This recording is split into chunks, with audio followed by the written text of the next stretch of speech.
आज जवळजवळ 3 वर्ष झाली आणि ते दोघेही परत भेटले. तो तिच्या भल्या मोठ्या घरासमोरून जात होता. बाहेर पाटी लावली होती IPS मंजुळा जाधव. तो पाहतच राहिला त्या पाटीकडे आणि तेवढ्यात ती बाहेर आली.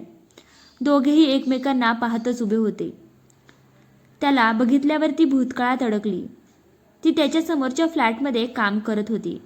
रोज दोघे भेटायचे, बोलायचे, गप्पा मारायचे. पण नकळत तिच्यावर प्रेम करू लागला. ती खूप मेहनती, प्रामाणिकपणे काम करायची.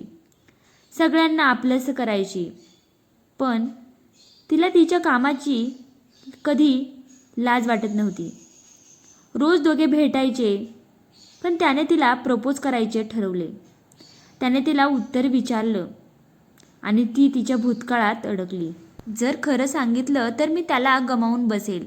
पण ती काहीही न बोलता तिथून निघून गेली. काही दिवसांनी त्याने तिला उत्तर विचारलं. तिने त्याला खरं सांगितलं. ती लहान असताना तिची आत्या तिला नराधम वस्तीत घेऊन आली होती. रोज वेगवेगळी माणसं भेटायची आणि ते घाव सोसल्यासारखे सोसायची ती.